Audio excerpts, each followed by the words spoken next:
Salawat dan juga salam kita hadiahkan kepada Rasul kita Nabi besar Muhammad sallallahu alaihi wa ala alihi wasallam. Kita lanjutkan kajian kita, masih membahas kitab Minhaj al-Firqatin Najiyah, dan kita masuk pada bab ke-36 halaman ke-167 tentang keutamaan membaca salawat untuk Nabi kita Muhammad sallallahu alaihi wasallam. Tentu pembahasan ini sangat penting sekali karena berkaitan dengan persaksian kita terhadap Rasul kita, Nabi kita, uswah kita, qudwah kita semuanya, Muhammad sallallahu alaihi wasallam, yang merupakan Nabi akhiruz zaman, yang Allah subhanahu wa ta'ala utus sebagai rahmatan lil alamin. Tidak memperpanjang mukaddimah, di sini beliau pengarang menyebutkan beberapa dalil dari Al-Quran dan Sunnah Nabi sallallahu alaihi wasallam, di antaranya surah Al-Ahzab ayat 56. Allah subhanahu wa ta'ala berfirman, Innallaha wa malaikatahu yusalluna 'alan nabi ya ayyuhalladzina amanu sallu 'alaihi wa sallimu taslima. Sesungguhnya Allah subhanahu wa ta'ala dan para malaikat-malaikatnya telah bersalawat kepada Nabi. Wahai orang-orang yang beriman, bersalawatlah kalian untuk Nabi dan ucapkanlah salam penghormatan kepadanya. Al-Imam Al-Bukhari meriwayatkan dari Abu Aliyah, dia berkata, salawat Allah adalah pujiannya untuk Nabi di hadapan para malaikat. Adapun salawat para malaikat adalah doa untuk beliau. Kemudian Ibnu Abbas radhiyallahu anhu juga berkata, bersalawat artinya mendoakan supaya diberkahi. Dan yang dimaksud ayat ini, sebagaimana disebutkan oleh Al-Imam Ibnu Katsir di dalam tafsirnya, sungguh Allah menggambarkan kepada segenap hamba-hambanya tentang kedudukan hambanya, Nabi dan kekasihnya di sisinya di alam arwah, bahwa sesungguhnya dia memujinya di hadapan para malaikat, dan sungguh para malaikat bersalawat untuknya. Kemudian Allah memerintahkan kepada penghuni alam dunia agar bersalawat untuk Rasul, sehingga berkumpullah pujian baginya dari segenap penghuni alam semesta. Ma'asyiral muslimat yang dimuliakan Allah subhanahu wa ta'ala, di dalam ayat ini, surah Al-Ahzab ayat 56 ini menjelaskan kepada kita tentang perintah kita bersalawat kepada Nabi. Karena di antara bukti cinta umat Nabi kepada nabinya adalah dengan menyebut-nyebut namanya. Sebab logika juga mengatakan seperti itu. Orang kalau cinta dengan seseorang, pasti yang terbayang adalah orang yang dicintainya. Yang disebut-sebut adalah orang yang dicintainya. Dan yang dibayangkan hanyalah orang yang dicintainya. Ketika seorang muslim cinta dengan nabinya sallallahu alaihi wasallam, harusnya nabinya yang selalu dibayangkan, yang selalu disebut-sebutkan. yang selalu dipikirkan. Itulah tanda cinta kita kepada Rasul dengan memperbanyak salawat. Karena orang yang bakhil yang sesungguhnya bukan orang kalau dimintai sedekah tak mau bantu. Ya, itu bakhil. Tetapi sebakhil-bakhilnya orang bakhil adalah orang yang bakhil dalam bersalawat. Apabila disebut Nabi SAW tidak mau bersalawat kepada Nabi, itulah sebakhil-bakhilnya orang bakhil. Al-Imam Ibnul Qayyim rahimahullahu ta'ala mengarang satu buah kitab namanya Jala'ul Afham fi Fadlis Salati Wassalam ala Khairil Anam. Dan dalam kitab beliau ini, Jala'ul Afham fi Fadlis Salati Wassalam ala Khairil Anam ini, beliau menyebutkan 40 faedah orang yang bersalawat kepada Nabi SAW. Saya akan sebutkan secara ringkas saja. Maksudnya secara cepat, karena kalau dijelaskan tentu tidak cukup waktunya. Di antara faedah bersalawat yang pertama, kata Imam Ibnul Qayyim rahimahullahu ta'ala, adalah imtithalu amrillah, di dalam rangka mentaati perintah Allah. Karena di sini Allah Subhanahu wa ta'ala memerintahkan kita untuk bersalawat. Ya ayyuhalladzina amanu sallu alaihi wa sallimu taslima. Wahai orang-orang yang beriman, bersalawatlah kalian. Artinya kalau kita bersalawat berarti kita telah mentaati perintah Allah. Kemudian yang kedua, muwafaqatullahi subhanahu wa ta'ala fi salati ala nabi wa in ikhtalafatis salatan. Yang kedua, mengikuti Allah di dalam bersalawat kepada nabinya, walaupun tentu salawat kita dengan Allah berbeda. Karena ketika Allah Subhanahu wa ta'ala bersalawat kepada nabi kita, artinya Allah Subhanahu wa ta'ala sedang memuja-muji nabi kita, di mana di seluruh alam semesta, baik di alam arwah ataupun di alam dunia, dan disaksikan oleh para malaikat ketika Allah memuji Nabi SAW.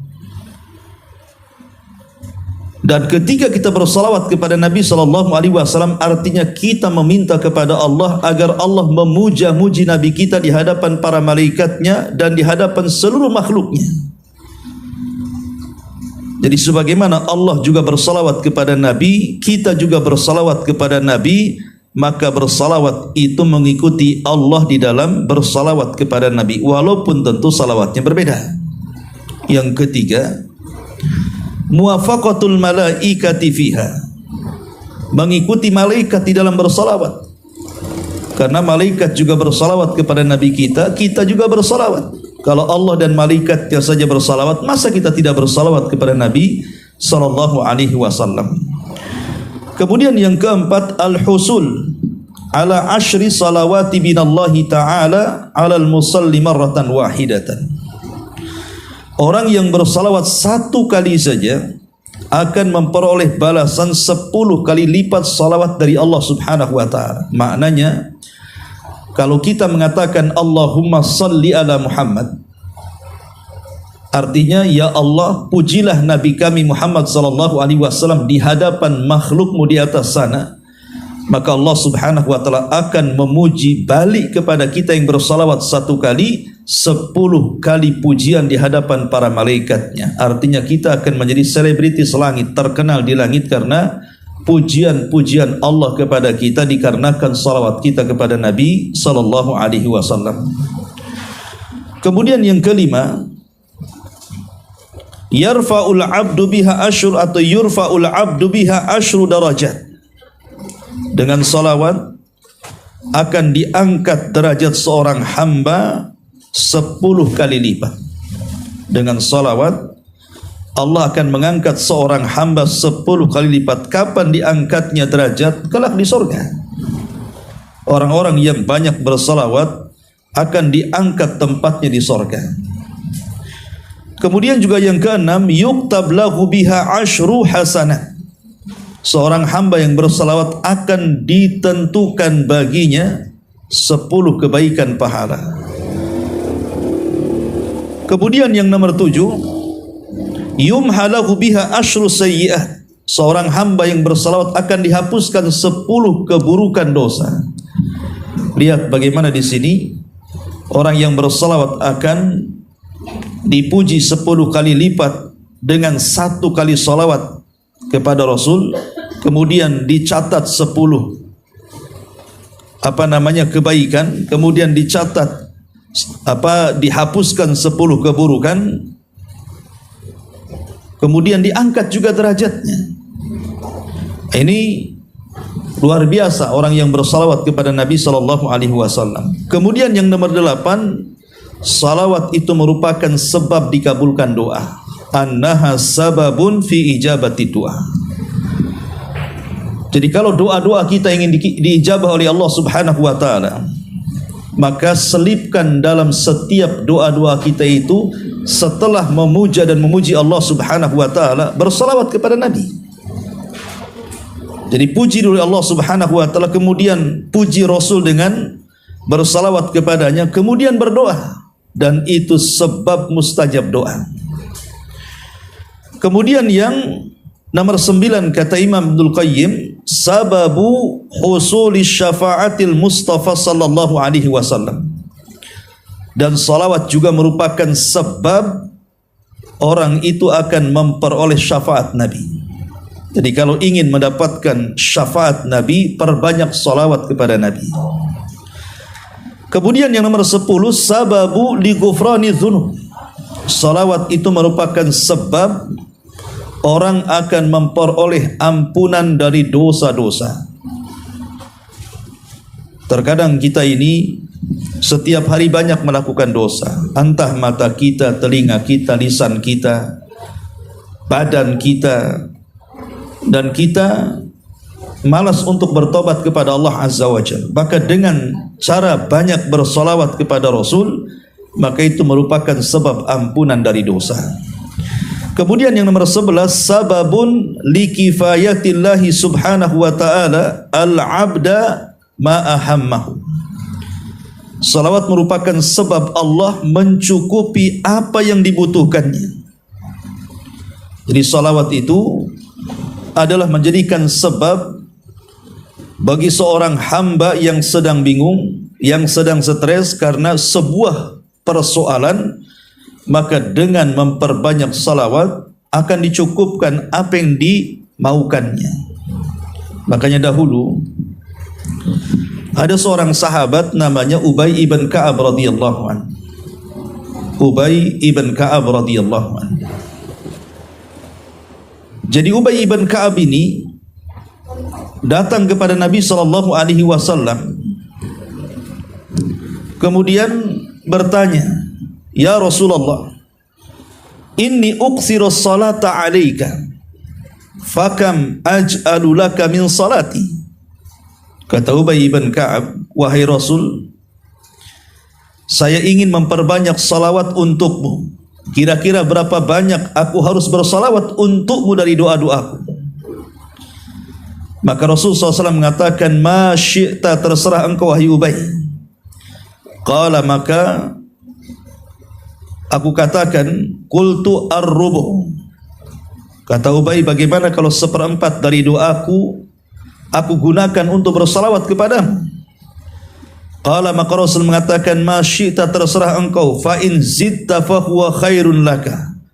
Terserah engkau wahai Ubay, kalau engkau mau nambah lagi itu lebih baik bagimu. Maka Ubay bin Ka'ab mengatakan, "An-nisfu, bagaimana kalau separuh doaku kugunakan untuk salawat kepadamu wahai Rasul?" Qala, maka Rasul mengatakan, "Ma syi'ta fa in zidta fa huwa khairun laka." Terserah engkau wahai Ubay, kalau engkau mau menambahnya itu lebih baik bagimu. Qala, maka Ubay mengatakan, "Fathulutsain, bagaimana kalau 2/3 dari doaku kuhabiskan untuk bersalawat kepadamu?" Maka Rasul mengatakan, "Ma syi'ta fa in zidta fa huwa khairun laka." Terserah engkau, kalau engkau mau menambahnya itu lebih baik bagimu. Maka Ubay mengatakan, aj'alu laka salati kulliha, aku akan jadikan seluruh doaku dengan membaca salawat kepadamu hai Rasul. Lihat bagaimana ucapan Nabi sallallahu alaihi wasallam, idzan tufahammu wa yughfar laka dzambuk. Kalau itu kau lakukan wahai Ubay, maka demikian pasti dicukupkan seluruh hajat-hajatmu dan diampuni seluruh dosa-dosamu. Lihat bagaimana keutamaan salawat di sini. Bahkan ada kisah dari seorang syekh. Jadi syekh ini sedang berceramah, bercerita.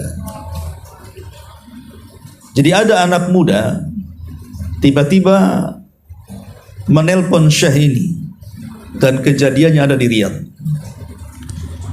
Anak muda ini ketika menelpon syekh ini tiba-tiba menangis. Kemudian dia mengatakan, wahai syekh, maafkan aku. Aku sudah tidak tahan hidup dengan banyaknya persoalan yang kuhadapi. Maka syekh mengatakan, lalu apa yang terjadi? Maka anak muda ini mengatakan, pokoknya aku tidak bisa menceritakannya, dan aku kayaknya ingin mengakhiri hidupku dan tidak mau lagi hidup lagi karena terlampau banyak persoalan yang kuhadapi. Terkadang begitu kan, orang kalau sudah banyak masalah kemudian dia tidak mampu untuk menanggungnya, terkadang ada orang itu yang mengakhiri dirinya. Lah anak muda ini seperti ini di hadapan syekh. Tapi syekh kemudian mengatakan, tunggu dulu, jangan tergesa-gesa, bunuh diri itu bukan solusi. Maka anak muda ini mengatakan, lalu apa yang harus aku lakukan? Maka syekh ini mengatakan, sebentar lagi akan datang waktu maghrib. Datanglah kau ke masjid, berwudulah, kemudian solatlah maghrib bersama manusia di masjid. Perbanyak solawat sebanyak yang kau bisa. Akhirnya kemudian anak muda ini betul-betul mempraktekkan arahan daripada syekh ini. Dia pun mengambil wudu, kemudian berangkat ke masjid, kemudian solat berjamaah, kemudian terus lisannya mengucapkan Allahumma salli ala Muhammad sampai waktu Isya. Kemudian dia pun solat berjamaah bersama manusia setelah Isya, kemudian bersolawat. Kata syekh, kira-kira hampir tengah malam aku mendapatkan telepon dari anak muda ini. Tiba-tiba mengatakan, ya syekh, jazakallah khairan, semoga Allah membalas kebaikanmu, katanya. Alhamdulillah, aku sudah mendapatkan solusinya. Aku sudah mendapatkan solusinya. Dan aku merasa lega dan tidak jadi untuk mengakhiri hidupku, katanya. Kemudian syekh pun dengan nada tidak percaya dan mengatakan, subhanallah, itulah bukti daripada sabda Nabi SAW, idzan takfi hammak wa yughfar laka dzambuk. Persis seperti yang dikatakan Rasul kepada Ubay, dengan engkau memperbanyak salawat itu, kalau begitu maka Allah Subhanahu wa taala akan mencukupkan kebutuhanmu, artinya menghilangkan seluruh keperitan-keperitan hidupmu dan akan mengampuni dosa-dosamu. Jadi siapapun yang tertimpa sebuah masalah, banyak kesulitan, maka perbanyak salawat kepada Nabi sallallahu alaihi wasallam. Ini diantaranya yang nomor 11. Yang nomor 12, qurbul abdi minan Nabi sallallahu alaihi wasallam yaumal qiyamah. Kata Imam Ibnul Qayyim rahimahullahu taala, bersalawat akan mendekatkan seorang hamba kepada nabinya pada hari kiamat. Karena Nabi SAW yang mengatakan, orang yang paling dekat majlisnya denganku adalah orang yang memperbanyak salawat kepadaku. Kemudian juga yang nomor 13, qiyamus salati maqamas sadaqati lidil usra.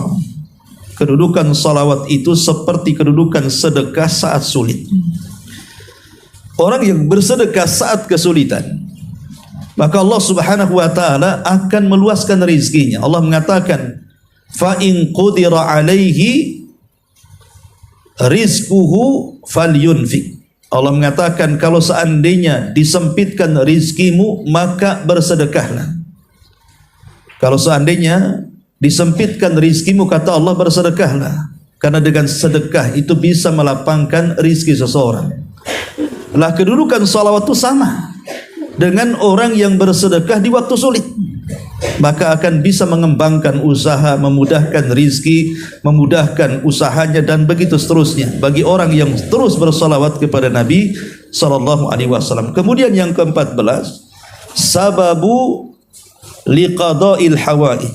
Sababun liqada'il hawaij. Bersalawat itu merupakan sebab terpenuhinya segala kebutuhan hamba.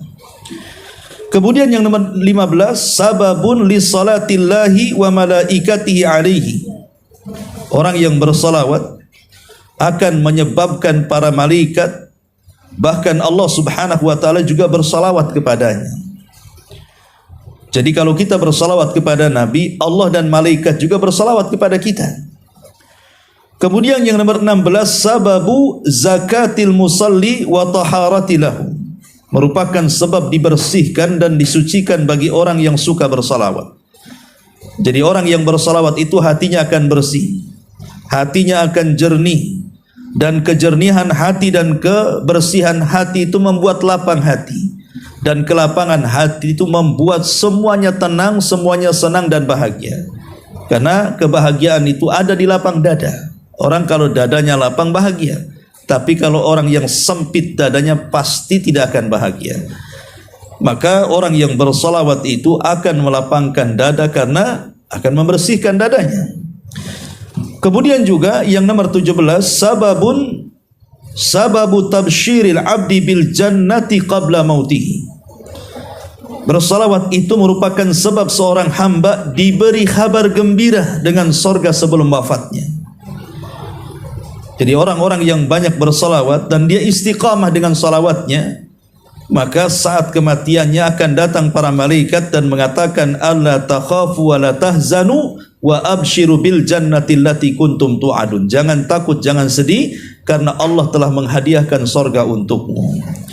Kemudian juga yang nomor 18, kata Imam Ibnul Qayyim, sababun najati min ahwali yaumal qiyamah. Orang yang bersalawat akan menjadikan sebab diselamatkannya dia dari prahara hari kiamat, dari kengerian hari kiamat. Kemudian juga yang nomor 19, sababu tadzakkur al-abdi manasya. Bisa merupakan sebab ingatnya seorang hamba terhadap apa yang ia lupakan. Jadi orang yang banyak bersalawat itu tidak mudah pikun. Orang yang bersalawat itu tidak mudah lupa. Ya.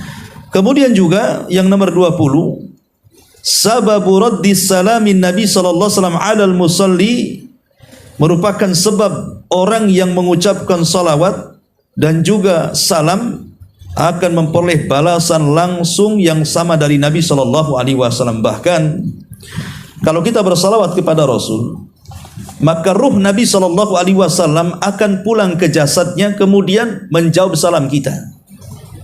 Dan kalau sudah menjawab salam kita, maka dia akan kembali rohnya ke tempat yang Allah Subhanahu wa taala telah sediakan, tempat yang sangat mulia. Dan itu merupakan keagungan. Bayangkan Rasulullah SAW yang berpisah antara jasad dan ruhnya. Kalau kita bersalawat, dia datang ruhnya ke dalam jasadnya kemudian menjawab salat kita. Kemudian yang nomor 21, sababu tibil majlisi fala yaudu hasratan ala ahlihi yaumal qiyamah. Merupakan sebab diperolehnya tempat berkumpul yang baik di hari kiamat yang tidak ada penyesalan kembali kepada mereka. Jadi kalau kita sedang bermajlis kayak sekarang di majelis ilmu atau majelis apa sajalah, ya mungkin ibu sedang kumpul-kumpul berdua bertiga di warung atau di rumah siapa gitu kan. Maka kalau sudah berkumpul entah dalam rangka apa gitu kan, jangan lupakan salawat. Jangan lupakan salawat di situ. Karena seburuk-buruk majlis itu adalah majlis yang tidak disalawati di situ. Tapi sebaik-baiknya majlis yang tidak akan ada penyesalan pada hari kiamat adalah majlis yang dibacakan salawat di situ. Maka jangan bakhil bersalawat. Kemudian yang nomor 22, sababu nafil faqri. Salawat itu merupakan sebab hilangnya kefakiran. Hilangnya kefakiran. Makanya ada seorang, saya juga bercerita, ada seseorang pengusaha, pasti ceritanya di Riyadh juga. Tapi dia asalnya orang Mesir. Jadi orang Mesir tinggal di Riyadh, di Arab Saudi. Ya. Dan dia sudah memiliki iqamah di sana. Dan sudah lama berada di Saudi. Jadi satu hari usahanya kemalangan. Sehingga mengalami kebangkrutan yang luar biasa. Dan susah untuk bangkit. Akhirnya dia datang kepada sang syekh bertanya, apakah dia disihir orang, ataukah dia diganggu orang, dihasadi orang, macam-macam pertanyaannya. Maka syekh hanya menasihati dia untuk memperbanyak salawat. Akhirnya dia pun coba mengamalkan salawat ini. Tentu tidak boleh dalam pengamalan itu coba-coba. Kita coba, bukan begitu. Ya, mengamalkan ajaran Nabi SAW harus ada keyakinan, karena Rasul SAW itu tidak pernah mengucap kecuali dengan wahyu, bukan hawa nafsu. Maka kalau mengamalkan sesuatu jangan dicoba-coba, tetapi harus diamalkan penuh dengan keyakinan. Dan mencontoh Nabi SAW. Jadi bapak dari Mesir ini berusaha untuk mengamalkan apa yang difatwakan oleh syekhnya tadi. Terus bersalawat sampai 40 hari dia bersalawat itu. Pokoknya selama lidahnya tidak capek, maka dia terus bersalawat. Kecuali kalau lidahnya capek atau mungkin tidur gitu ya, maka dia berhenti salawat. Tapi kalau dia terjaga, dia terus bersalawat. Belum sampai 40 hari, tiba-tiba Allah Subhanahu wa ta'ala kembalikan lagi usahanya. Ada orang yang datang memberikan modal, kemudian bangkit lagi usahanya. Itu kan semua karena izin Allah Subhanahu wa ta'ala. Taib. Kemudian juga ini yang kedua-dua. Yang dua-tiga, sababun nafil bukhli anil abdi. Bersalawat itu menyebabkan hilangnya kebakhilan bagi seorang hamba. Karena saya katakan tadi bahwa orang yang bakhil itu hakikatnya adalah orang yang bakhil bersalawat kepada Nabi sallallahu alaihi wasallam. Kemudian yang nomor 25, sababu tariqil jannah li'annaha tarmi bi sahibiha ala tariqil jannah. Merupakan sebab jalan ke sorga, karena salawat ini akan mendorong pelakunya ke dalam sorga. Dan ini sebuah nikmat, ya, bahwa Allah Subhanahu wa ta'ala memberikan jalan mudah kepada kita ke dalam sorganya dengan salah satunya banyak bersalawat kepada Nabi sallallahu alaihi wasallam. Kemudian yang nomor 26, an-najatu min natanil majlis alladzi la yudhkar fihi Allah wa rasuluhu sallallahu alaihi wasallam. Selamat dari busuknya sebuah majlis, buruknya sebuah majlis yang tidak disebut nama Allah di dalamnya dan tidak pula disebut nama Rasulullah sallallahu alaihi wasallam. Kemudian yang nomor 27, sababu tamamil kalami fil khutabi wa ghairiha. Merupakan sebab sempurnanya satu ucapan baik di saat khutbah atau yang lainnya. Mungkin sedang berpidato atau menyampaikan sebuah visi misi atau sedang menyebutkan prakata gitu ya, ketika dalam acara-acara tertentu. Maka kalau orang bersalawat itu merupakan kesempurnaan sebuah ucapan. Kemudian yang nomor 28, sababu wufur nuril abdi ala sirat. Merupakan sebab diperolehnya cahaya yang berlimpah bagi seorang hamba saat meniti titian siratal mustaqim. Kita tahu bahwa kalau kita cerita akhirat, ketika manusia itu sudah dihisab dan tinggal menyeberangi titian saja, artinya semua sudah dilalui, dari mizannya, dari pengambilan suhufnya, dari hisabnya. Kemudian manusia sudah dihadapkan dengan titian. Disitulah Allah akan gelapkan segelap-gelapnya. Dan Allah akan berikan cahaya masing-masing sesuai dengan kadar iman dan amalnya. Lah orang yang banyak bersolawat akan dilimpahkan cahayanya. Kita kalau berjalan di tengah malam, kalau terang benerang, maka kita bisa memilih jalan. Kita akan tenang, tidak takut nabrak sana nabrak sini, nginjak lubang, nginjak hal-hal yang membahayakan. Tapi kalau gelap nggak dapat cahaya atau mungkin remang-remang, mikir kita mau jalan. Nanti apa pula yang ditabrak dia.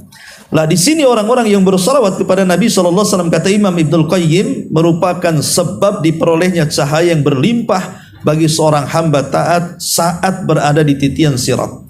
Kemudian yang nomor 29, sababu khurujil abdi minal jafa. merupakan sebab tersingkirnya antipati pada seorang hamba.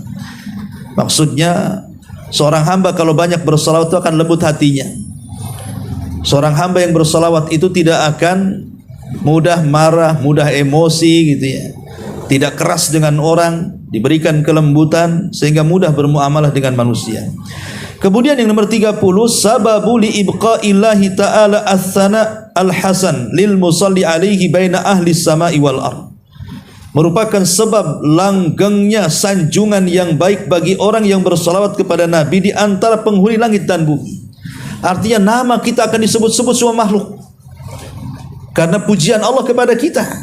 Malaikat akan menyanjung kita, kemudian makhluk Allah yang lainnya juga akan menyanjung kita, dan kita akan menjadi selebritis di alam semesta. Kemudian juga yang nomor 31, sababul barakati alal musalli, sebab keberkahan bagi orang yang bersalawat. Hidupnya akan berkah. Dan berkah itu artinya luzumul khairi wastiqrar, tetapnya kebaikan dan tidak akan hilang. Itulah berkah. Rumah kalau diberkahi maka akan dapat ketenangan. Rumah yang tidak diberkahi maka tidak akan dapat ketenangan.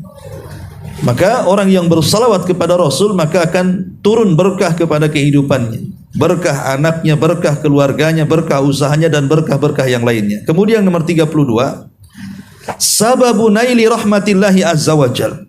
Orang yang bersalawat itu sebab diperoleh rahmat Allah subhanahu wa ta'ala. Dan kita tahu kita berhajat kepada rahmat, karena orang masuk surga juga bukan karena amalannya, tapi karena rahmat Allah subhanahu wa ta'ala. Kemudian yang nomor 33, sababu dawami mahabbati Rasulillah sallallahu alaihi wasallam, sebab langgengnya kecintaan Rasul kepada kita. Walaupun Rasul sudah meninggalkan kita, sudah meninggal 14 abad yang silam, tapi dengan banyaknya menyebut nama Nabi sallallahu alaihi wasallam, maka Rasul akan cinta dengan kita. Kapan itu? Kelak kalau kita berjumpa dengan beliau setelah kematian kita. Kemudian juga yang nomor 35, sababu hidayatil abdi wa hayati qalbihi, sebab diperolehnya hidayah bagi seorang hamba dan kehidupan bagi hatinya. Jadi orang yang banyak bersalawat itu hatinya mudah menerima kebenaran, hatinya mudah menerima nasihat, sehingga dia bisa berjalan di jalan yang benar, senantiasa dibimbing, dituntun ke jalan yang hak. Kemudian yang nomor 36, sababu irdi ismil musalli ala nabi sallallahu alaihi wasallam, sebab kehormatan bagi nama orang yang bersalawat kepada Nabi. Kita akan dapat kehormatan di sisi Allah dan juga di sisi Rasulnya. Kemudian 37, sababu tathbitil qadami ala sirat, sebab dikokohkan pijakan kita di atas titian. Tidak mudah tumbang, tidak mudah jatuh, karena di bawah titian itu jahanam masalahnya. Dan titian itu tidak sebagaimana yang kita bayangkan. Jembatan di akhirat itu bukan kayak jembatan barelang.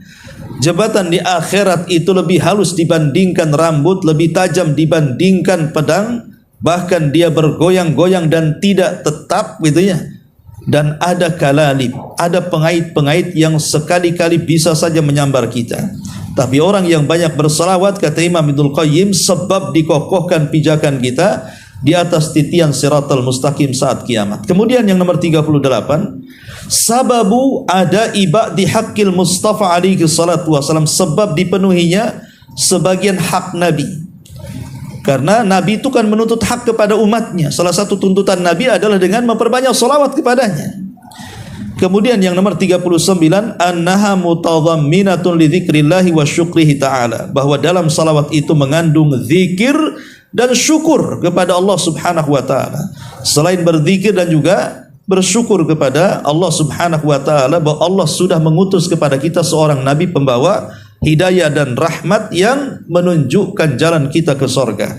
Kemudian yang terakhir 40, an-nahda li ahliha su'alullahi azza wa jalla an yuthniya ala khalilihi wa habibihi sallallahu alaihi wasallam au su'alul abdi li hawaijihi wa muhimmatihi.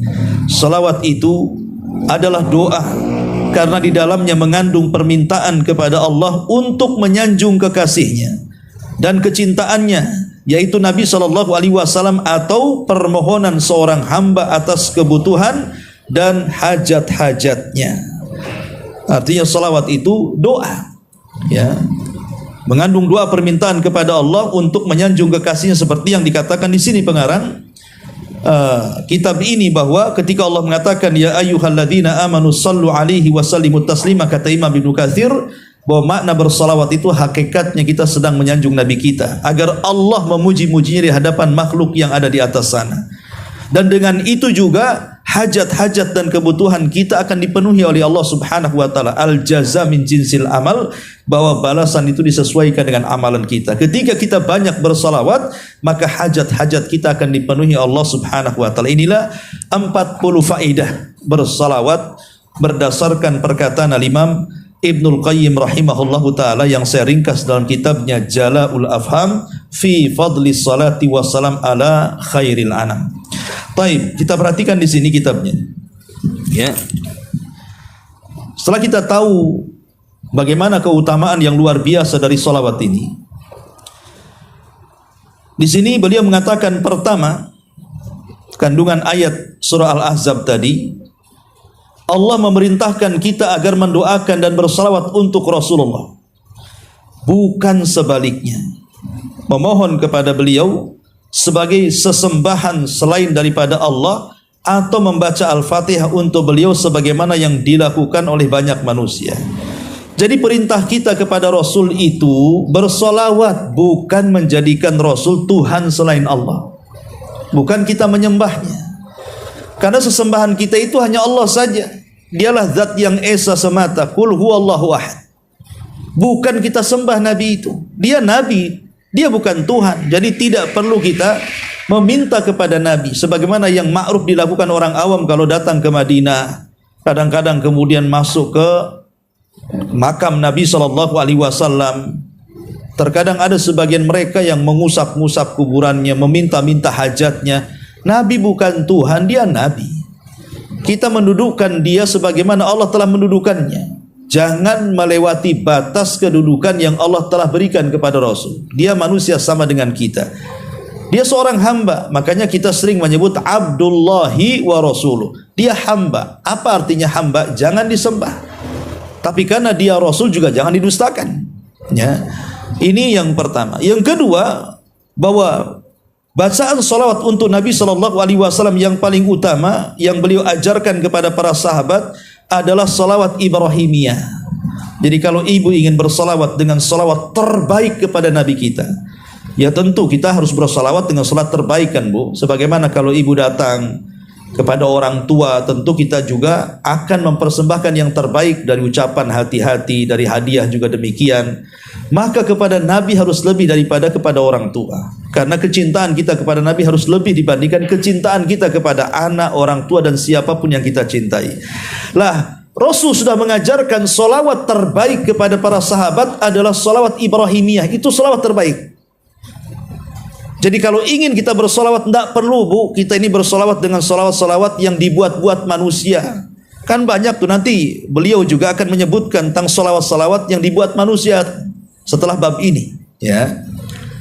Jadi kita ini ikut ajalah Rasul SAW mengajarkan kalau ingin bersalawat terbaik bacalah ini sudah baca ini saja. Ngapain pula kemudian mencari-cari bacaan lain? Rasul sudah mengatakan ini salawat terbaik kepada para sahabatnya. Kata Nabi SAW, Qulu Allahumma salli ala Muhammad wa ala ali Muhammad kama sallaita ala Ibrahim wa ala ali Ibrahim innaka hamidum majid. Allahumma barik ala Muhammad wa ala ali Muhammad kama barakta ala ali Ibrahim wa ala ali Ibrahim innaka hamidum majid. Ini namanya salawat Ibrahimiyah namanya. Inilah lafaz salawat terbaik dari seluruh salawat yang ada, ya. Kemudian yang ketiga, salawat di atas juga adalah salawat-salawat lain yang di dalam kitab-kitab hadis dan fikih terpercaya tidak ada menyebutkan kata-kata sayyidina. Maksudnya begini Bu, di dalam salat, ya, di dalam salat sebaiknya kita ini jangan menambah lafaz dari yang diajarkan Nabi. Jangan pernah menambah lafaz dari yang diajarkan Nabi.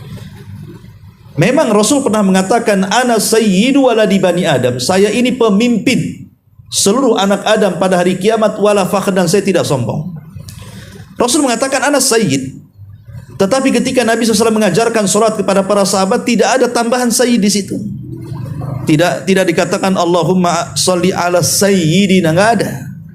Maka sebaiknya lafaz salawat Ibrahimiyah yang kita baca dalam salat itu cukupkan dengan lafaz yang diajarkan, enggak usah ditambah ataupun dikurang. Kata Abdullah bin Mas'ud radhiyallahu an, ittabi'u wala tabtadi'u, cukup ikuti yang ada, jangan mengikuti yang tidak ada. Ya, itu sudah cukup dalam beragama. Kata Ibnu Mas'ud radhiyallahu an. Adapun di luar daripada salat silahkan. Kalau di luar salat loh ya, kita mau bersolawat pakai sayyidina yang nggak ada masalah.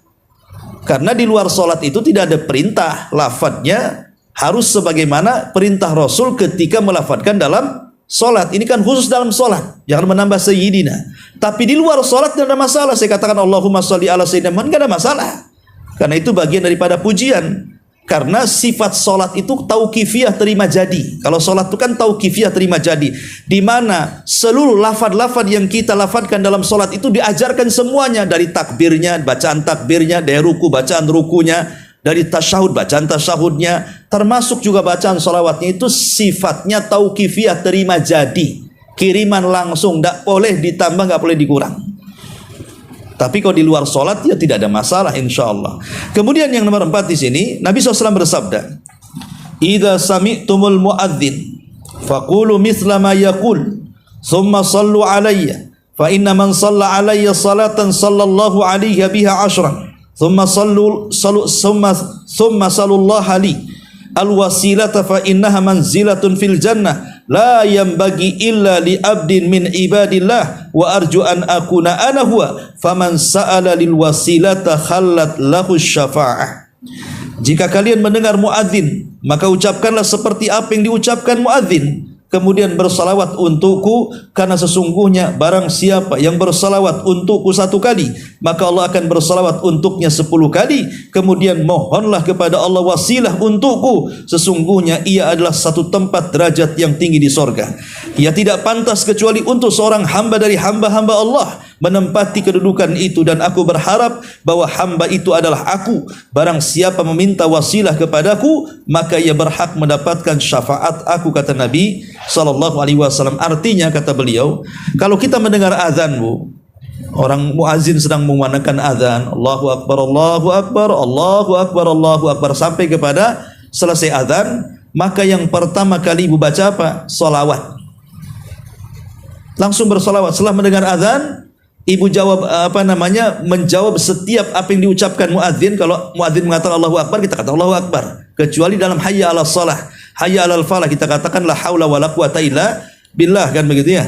Nanti selesai azan, Ibu bersalawat di situ. Bersalawat bisa dengan salat Ibrahimiyah, Allahumma shalli ala Muhammad wa ala ali Muhammad kama shallaita ala Ibrahim wa ala Ibrahim innaka Hamidum Majid, atau paling pendek Allahumma shalli ala Muhammad. Baru Ibu baca doa selepas azan yang Allah Rasul ajarkan, Allahumma rabba hadhihi da'wati tamma was salatil qa'imah ati Muhammadanil wasila wal fadila wa ba'athu maqaman mahmudan alladhi wa'ata. Ya Allah, Rabb yang memiliki seruan yang sempurna ini dan salat yang akan didirikan, berikanlah untuk Muhammad wasilah derajat dan keutamaan, dan tempatkanlah dia di tempat terpuji sebagaimana engkau janjikan kepada kami. Ini diantara faedah bersalawat. Kemudian yang terakhir nomor 5, membaca salawat atas Nabi ketika berdoa sangatlah dianjurkan. Karena Rasul mengatakan kullu du'ain mahjubun hatta yusalla 'alan nabi. Setiap doa akan terhalang sehingga disertai bacaan salawat untuk Nabi. Dan Rasul mengatakan inna lillah malaikatan sayyahina fil ardi yuballighuni an ummatis salam. Sesungguhnya Allah memiliki malaikat yang bertualang di bumi, mereka menyampaikan kepadaku salam dari umatku kepadaku. Jadi kalau seandainya kita mengucapkan Allahumma sholli ala Muhammad, ini ada malaikat yang mendengarkannya. Kemudian malaikat ini langsung melesat ke kuburan Nabi.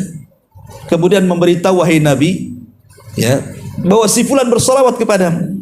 Bayangkan sampai Allah ciptakan satu malaikat yang tugasnya hanya mencari orang yang bersalawat. Jadi siapa yang ada orang bersalawat, satu dunia itu banyak kan. Tapi Allah juga banyak para malaikatnya. Malaikat tuh lebih banyak jumlahnya dibandingkan kita. Jadi ada malaikat-malaikat itu yang tugasnya hanya mencari orang yang bersolawat saja. Kalau ada orang bersolawat, langsung dia melesat ke kuburan Nabi, dan ruhnya Nabi akan kembali ke kuburannya. Kemudian malaikat akan mengatakan, wahai Nabi, si fulan bersolawat kepadamu. Maka Rasul akan menjawab salawat kita, sallallahu alaihi wa ala alihi wasallam. Ya. Kemudian juga kata beliau, bersolawat untuk Nabi sangat dianjurkan, terutama pada hari Jumat. Dan ia termasuk amalan yang paling utama untuk mendekatkan diri kepada Allah. Bertawasul dengan salawat ketika berdoa adalah dianjurkan, sebab itu termasuk amal soleh. Karena itulah sebaiknya kalau kita berdoa seperti ini. Allahumma bisalati ala nabiyyika farrij anni kurbati wa sallallahu ala Muhammadin wa ala alihi wasallam. Ya Allah, dengan salawatku untuk nabimu, hilangkanlah dariku kesusahanku. Semoga Allah melimpahkan berkah dan keselamatan untuk Muhammad dan keluarganya. Berdoa seperti ini. Jadi kalau ibu ada masalah gitu kan, dirundung masalah, namanya masalah hidup itu kan macam-macam. Ada masalah keluarga, ada masalah ekonomi, ada masalah kesehatan, ada masalah dengan ucapan, dan macam-macam masalah itu kan. Lah kalau kita ingin supaya masalah-masalah yang demikian rumit, ranconya, dan kita susah keluar dari masalah itu, maka cobalah kita ini bertawasul dengan amal soleh. Lah salah satu tawasul dengan amal soleh adalah bertawasul dengan salawat, dengan cara mengatakan Allahumma bisalati ala nabi farrij anni kurbati. Ya Allah, dengan salawatku untuk nabimu, sekarang saya lagi susah, lagi sulit, tolong angkat kesusahanku dan kesulitanku. Wa sallallahu ala Muhammad wa ala alihi wasallam. Semoga salawat dan juga keselamatan hanya untuk Nabi dan keluarganya. Kalau kita tidak bisa bahasa Arabnya, ya bahasa Indonesianya saja kan itu. Ya Allah, dengan salawat yang saya ucapkan ini, ya sebelumnya ibu bersalawat dulu, salat Ibrahimiyah, Allahumma sholli ala Muhammad wa ala ali Muhammad kama shallaita ala Ibrahim wa ala ali Ibrahim innaka Hamidum Majid. Allahumma barik ala Muhammad kama barakta ala Ibrahim wa ala Ibrahim innaka Hamidum Majid. Baru ibu mengatakan seperti ini. Ya Allah, dengan salawatku untuk nabimu ini, saya lagi sulit, lagi ada masalah, tolong angkat masalahku. Begitu. Kalau tidak bisa bahasa Arabnya, ya pakai bahasa Indonesia. Insya Allah Allah tahu permintaan kita. Itulah namanya tawasul dengan amal saleh.